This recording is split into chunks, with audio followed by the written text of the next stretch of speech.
Welcome back to the channel. We're going to be trying something a little bit different today. Let's get started. There's basically 3 things that you should stop doing immediately if you want to be happier. Number 1, you have to stop regretting the past. There's nothing you can do about it. Don't forget the past. You can learn from it and get better from it so you don't make the same mistakes, but you got to stop regretting the past.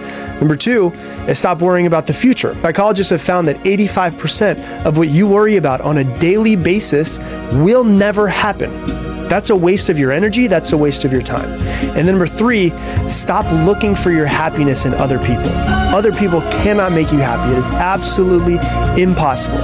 Happiness is 100% an inside job. Yeah, for the most part, I think that's true. They're called the two thieves, right? Fear of the future, guilt of the past. And they rob you of your joy in the present. The part that I don't agree with is this idea that you can't find happiness in other people. I think on paper, that sounds nice. It's a nice little thing to put a bow on and make a TikTok about, but reality disagrees with you. Parents find lots of joy in their children. Friends find joy in their friends, especially when you do any sort of creative collaboration and you're speaking in the language of expression. That feels profoundly spiritual. This idea that you can only be saved with what's inside of you, everything disagrees with. Religion disagrees with it. Normal everyday human experience disagrees with it. The wisdom of the ages disagrees with it. I don't understand that concept. I disagree with the premise. Wrong. From now on, whenever you bring on a new person, put them through this exercise. If they will not go through this exercise, do not waste a minute of your time with them, because they will never be successful if they won't follow your guidance. Here's the exercise. Take a clean sheet of paper and write down goals in today's state, and then write down 10 goals that you would like to accomplish in the next 12 months, and write them in the present tense. I earn, I achieve, I weigh, I drive such and such a car, I own. And then you take this list of 10 and you say, if I had a magic wand and I could wave this magic wand and I could have any one goal on my list within 24 hours, which one goal would have the greatest positive impact on my life? And usually this will jump out at you. Put a circle around that goal. And that's a goal you transfer to a clean sheet of paper, and then you follow the 7 steps. Write it down, set a deadline, make a list of everything you have to do to accomplish it, organize the list into a checklist, take action, and then do something every day. If you'll just do this, nothing can stop you but yourself. 100% correct. And I would even go a step further and say a person's ability to use paper and pen or computer or whatever as an analog to hold your thoughts in a way that is much more efficient than what the human brain is capable of is a person that's pretty much destined to succeed. That's not even an oversimplification. That is a complete reduction of the formula of success. That is perfect and neat, like Einstein's theory of relativity, right? It's such a perfect reduction of what needs to be done. So yeah, the ability to actually list everything out and then create actionable steps and then follow it. That's it. That's it, dude. That is the secret to success. What's better, talking to your friends or talking to your woman about your emotions? I'm going to just say this. I'm going to look to the camera and say, guys, do not talk to your girlfriend about your emotions. Why do guys say this? I feel like that's a lot of red pill talk. No, there's some things that men are supposed to be in women's eyes, and there's some things that are never supposed to see, and your woman's not supposed to see you cry. I don't care if your family passed away, you're not supposed to cry. And it's not because you're not emotional. You come and cry to me, come and cry to your boy, come and cry to your sister. You do not cry to your woman. Women, it's not their fault. They're just like hypergamous inside their body. It's not their fault. There's studies that have confirmed this too. Women lose respect for men after they see them cry. Well, for starters, I think that is a great way to build a relationship that is both dishonest and designed to fail. Okay. I don't know what this bullshit idea of masculinity is, where you're not allowed to cry in front of your partner, or the idea that there's been some study done where women lose respect for men if they see them cry. First of all, love to meet these lovely ladies and ask them how their lives are going. It's just all bullshit. It's not true. It's one of those things where it's just a deep perversion of what a relationship actually is, and it uses gender roles in substitute of partnership. And it's not real, not a real thing. Okay. Everyone wants to tell you that you should be using your younger years to party and have fun. That is absolute nonsense. When you're 18, 19, 20, you have all this energy, you have all this vitality, you have all this focus, and no responsibilities. And we're telling kids to spend those golden years partying. At no other time are you going to have this energy. At no other time are you going to have this vitality. At no other time are you going to have so few responsibilities. This is your time to get ahead. 18-year-old watching this, if you take this opportunity to build yourself up, to become the best version of yourself, to get better every single day, to do stuff that you're going to thank yourself for doing 10 years from now, you will run circles around the kids that are at the club. In 5 years, they're going to be sitting there with a Corona in one hand and an Xbox controller in the other, wondering how the world fucked them. Meanwhile, you're crushing it. You're making money. You're not making mistakes. You're getting married. You're having children. You are actually building a life. And they're still wondering how to dig themselves out of the black hole of short-term pleasures. He absolutely nailed it. Love not Matt Graham. Great videos, great advice, great dude. Here's the thing. The most valuable resource at that time in your life when you're younger is this. It is naivete. What you don't know yet isn't stopping you. As you get older, you get a little bit more realistic about the world. It's kind of like when you're a kid. You think you're it. You're the kid that is going to live forever, right? No one's done it yet, but that's you. Or you think, you know what? I actually think I am the first person that can fly. I think that if it came down to it, I might be able to fly. These are childlike thoughts from naivete. This is the most valuable resource in those young years when you're trying to build a life, is you do not let fear of the future stop you. But when you waste that naivete on those simple pleasures, that is a resource that goes away. Then the big move, the big shift that you got to make later on in life to turn your life around, you talk yourself out of 7 Ways from Sunday because now you're a pragmatist. Now you're a realist. And that is an absolute tragedy.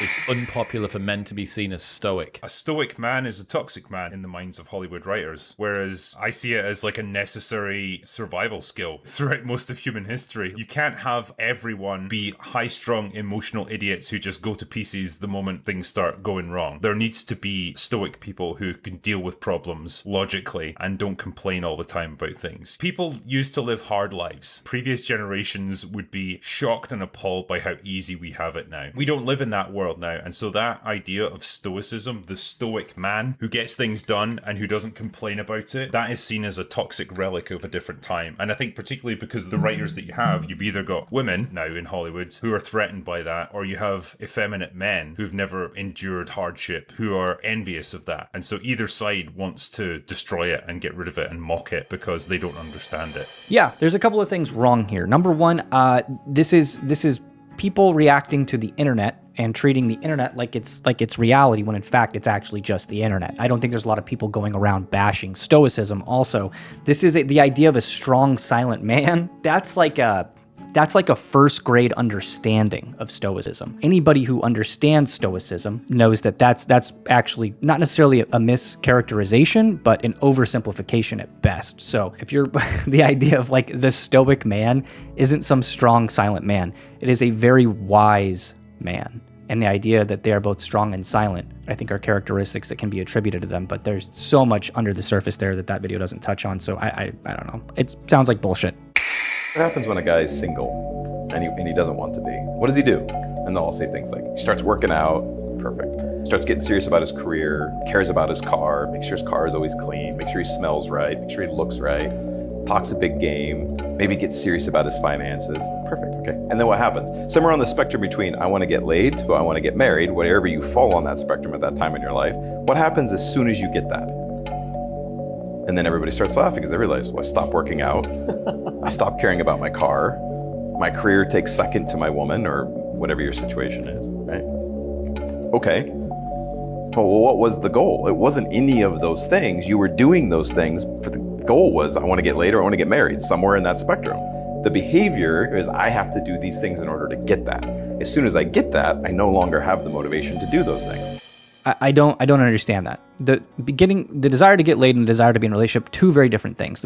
Two very different types of men who are probably in two very different seasons of their life. So I don't even know if I would put those two things on the same spectrum, because the desire for physical flesh is much different than the desire for companionship. And once you get companionship, you don't lose your motivation for companionship. That is someone who sounds like a fucking idiot to me, because if you have true companionship, you want to better yourself for the person that you are with. You don't lose motivation, you gain motivation, and you also gain momentum. And it's this thing that literally goes on for the rest of your relationship, as long as you water it and tend to it like a garden. Some people just let it die. So I don't know. Guy sounds like he doesn't know what he's talking about. A man who struggles with the father wound will have a never-ending hunger for success, yet fail to trust anyone loves him outside of his achievements. This man usually grew up being overly criticized or only acknowledged when he accomplished something. Or if his father figure wasn't present, the external search for validation that, if I do enough, I am good enough for someone to stick around. He deeply desires connection, but doesn't trust it, so then begins to self-sabotage all the things he's worked hard for, to internally see who's gonna show up in the end. But because the lifestyle he creates attracts fake people, he's usually left with no one, which only enhances the father wound and the idea that he is not good enough. Yeah, I mean, ambition is kind of dark. When you meet highly competitive people who are ready and willing to outwork everybody and sacrifice everything for success, it's not avarice, it's not greed that motivates these people. You actually see avarice and greed motivate a lot of mid-level people, right? But at the tippity top, it is a pure competition. It is a killer instinct. You should treat yourself as if you're valuable, especially in potential. But you should concentrate on who you should become, especially if you're young.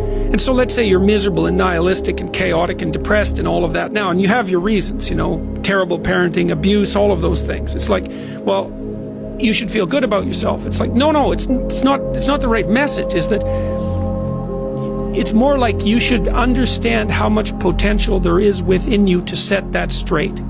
And then you should do everything you can to manifest that in the world, and it will set it straight. And that's better than self-esteem. It's like you're in a crooked, horrible position. Okay, fine. There's a lot of suffering and pain associated with that. Yeah, you can't just feel good about that because it's not good.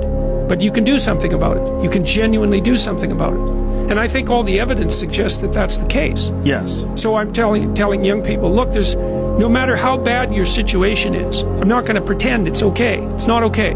It's tragic, tainted with malevolence. And some people really get hurt by malevolent people, like, you know, terribly hurt. Sometimes they never recover. It's really awful. But there's more to you than you think. And if you stand up and face it with a positive, with a noble vision, with discipline and intent, you can go far farther to overcoming it than you can imagine. I don't know that anybody would disagree with anything in that.